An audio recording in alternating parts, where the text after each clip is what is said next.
Hello friends, welcome জানাচ্ছি আমার YouTube চ্যানেলে সবাইকে। চলে এসেছি আপনাদের জন্য আরও একটা নতুন ভিডিও নিয়ে। যাদবপুর বিশ্ববিদ্যালয়ে আরও একটা ভর্তির অ্যাডমিশনের আপডেট নিয়ে চলে এসেছি শুধুমাত্র আপনাদের জন্য। আমি অলরেডি আপনাদের কাছে যাদবপুর বিশ্ববিদ্যালয়ে যে ইউজি অ্যাডমিশন বা কলেজ অ্যাডমিশনে বর্তমানে ফর্ম ফিল আপ চলছে শেয়ার করে দিয়েছি। সেখানে কিন্তু আপনারা ফর্মটা অতি অবশ্যই ফিল আপ করে নিন যারা বিএ বিএসসিতে যাদবপুরে পড়ার প্ল্যানিং করছেন। কারণ যাদবপুর ইউনিভার্সিটি হচ্ছে আমাদের ওয়েস্ট বেঙ্গলের 1 নম্বর ইউনিভার্সিটি, ইভেন এই বছরও NIRF এর র্যাঙ্কিং অনুযায়ী। এবং যাদবপুর বিশ্ববিদ্যালয়ের এই যে টোটাল যে সামনে এন্ট্রান্স পরীক্ষা হতে চলেছে ইউজি অ্যাডমিশনে, তার জন্য সবাইকে জানাচ্ছি বেস্ট অফ লাক। আচ্ছা, এবার যারা চলে এসেছে যাদবপুর ইউনিভার্সিটি আরও একটা অ্যাডমিশন আপনি নিয়ে চলে এসেছি।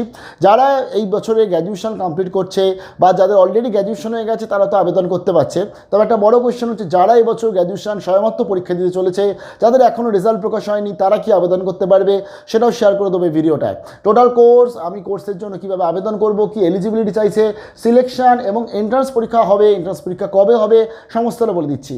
তো চলুন দেখে নিচ্ছি আজকের আপডেটটা। যা নতুন এসেছে তাদেরকে আরেকবার রিকোয়েস্ট করলাম সাবস্ক্রাইব করবেন, সঙ্গে থাকবেন সমস্ত আপডেটগুলো পাওয়ার জন্য। চলুন দেখে নিই যাদবপুরের আপডেটটা। শেয়ার করছি যাদবপুর বিশ্ববিদ্যালয়ের ফ্যাকাল্টি আওয়ার্সের আন্ডারে যে কোর্সে বর্তমানে অ্যাডমিশন চলছে সেটা হচ্ছে B.L.I.Sc অর্থাৎ ব্যাচেলর লাইব্রেরি ইনফরমেশন সায়েন্সে। জানিয়ে দিই এখানে কিন্তু এন্ট্রান্সের মাধ্যমে এখানে অ্যাডমিশন হবে এবং 26 তারিখ হচ্ছে লাস্ট ডেট, 26শে জুন 2023। আর 200 টাকা করে আপনার পেমেন্ট করতে হচ্ছে যারা জেনারেল ক্যান্ডিডেট আছে বা ওবিসি রয়েছে, আর 100 টাকা লাগছে হচ্ছে SC/ST PDদের জন্য। এটা পরীক্ষার জন্য পেমেন্ট করতে হবে, অ্যাপ্লিকেশনে কোনো টাকা লাগছে না। এবং এই ক্ষেত্রে আপনি কিন্তু এখান থেকে গিয়ে অনলাইন পেমেন্ট করতে পারবেন। তবে তার আগে আমরা একটু প্রথমত দেখিনি কোথা থেকে আবেদন করবেন এবং কি কোর্স বলছে, এলিজিবিলিটি কত কী বলছে। তো জাস্ট আমি এলিজিবিলিটিটা ক্লিক করে প্রত্যেকটা PDF আমরা একবার করে দেখে নিচ্ছি। তো আমার জাস্ট ডাউনলোড হয়ে গেছে, আমি এটা দেখে নিই যে যাদবপুর বিশ্ববিদ্যালয় কি চাইছে B.L.I.S এর জন্য। এবং এই ক্ষেত্রে কিন্তু আপনার গ্র্যাজুয়েশন লাগে। গ্র্যাজুয়েশনে আপনি যদি 50% মার্কস থাকে অনার্স সাবজেক্টে এবং তাহলে আবেদন করতে পারছেন। যারা আজকের OBC-A OBC-B বা ক্যাটাগরি রয়েছে তাদের হচ্ছে 45%, SC/ST PD ক্যান্ডিডেটের জন্য রয়েছে 40% মার্কস থাকলে আবেদন করতে পারছেন। অন্যদিকে যারা পাস গ্র্যাজুয়েট আছে তারাও আবেদন করতে পারবে, তাদের 55% মার্কস থাকতে হবে, তাহলেই আবেদন করতে পারছেন। 49.5 OBC-A OBC-B, 41.25 বলে দিয়েছি SC/ST PD ক্যান্ডিডেটদের জন্য। যারা ইঞ্জিনিয়ারিং থেকে আসে তারাও কিন্তু আজকে এটা আবেদন করতে পারবে, অর্থাৎ ইঞ্জিনিয়ারিং, টেকনোলজি, মেডিকেল, ল এই সমস্ত স্টুডেন্টসদের কিন্তু এরাও আবেদন করতে পারছে।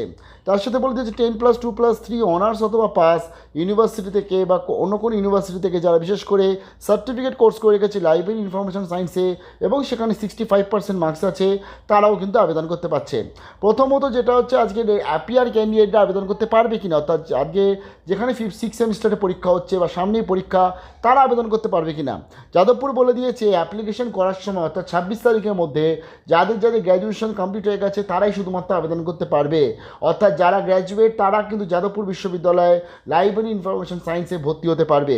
এবং এক্ষেত্রে বলে দিয়েছে যে সমস্ত স্টুডেন্টসরা এখন অবধি রেজাল্ট পায়নি এবং অ্যাপ্লিকেশন উইথ ইনকমপ্লিট রেজাল্ট সেগুলো রিজেক্ট হয়ে যাবে। অর্থাৎ যারা বর্তমানে ফাইনাল সেমিস্টারে পরীক্ষা দিচ্ছেন আপনারা কিন্তু এটা আবেদন করতে পারবেন না, শুধুমাত্র গ্র্যাজুয়েট থাকলেই আবেদন করতে পারছেন। বোঝা গেল? আচ্ছা, এবার আমরা একটু স্ক্রল করে চলে আসি এবং এখানে দেখুন OBC-A OBC-B এবং এখানে PD ক্যান্ডিডেটদের জন্য কিন্তু রয়েছে রিজার্ভেশন। আচ্ছা, একটু স্ক্রল করে দেখে নিচ্ছি বাকি।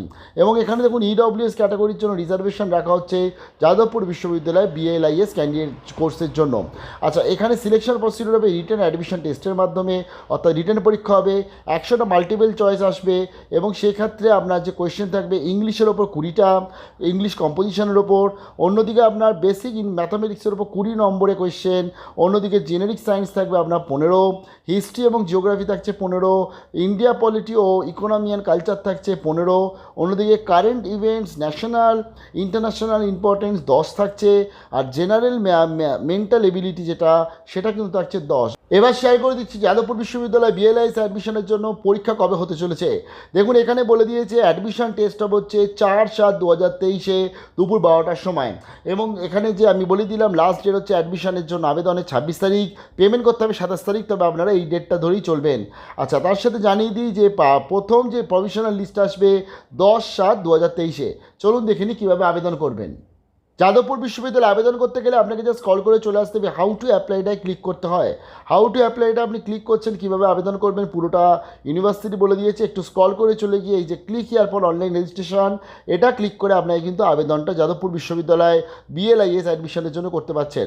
এখান থেকে টোটাল ফর্মটা আপনি পেয়ে যাচ্ছেন এবং সেভ নেক্সট যাওয়ার পর আপনার কিন্তু B.L.I.S অ্যাডমিশন কনফার্মেশন হয়ে যাবে এবং তার পরবর্তী আপনাকে কিন্তু পেমেন্ট করতে হবে। আমি জানিয়ে দিই এই যে কীভাবে এই ফর্মটা ফিল আপ করবেন অলরেডি দেখিয়ে দিয়েছি আমি। শুধুমাত্র আমি যেটা দেখেছিলাম ইউজি, আর এই ক্ষেত্রে গ্র্যাজুয়েশনের পরবর্তী B.L.I.S, এই ক্ষেত্রে আপনাকে কিন্তু গ্র্যাজুয়েশনের নম্বরটাকে ইনপুট করতে হচ্ছে। বিশাল বড় বেস্ট অফ লাক জানাচ্ছি, খুব ভালোভাবে প্রিপারেশন নিতে শুরু করে দিন। এবং লাস্ট ইয়ারও B.L.I.S কিন্তু অ্যাডমিশন টেস্ট হয়েছিল, এবছরও কিন্তু হলো। বিশাল বড় বেস্ট অফ লাক।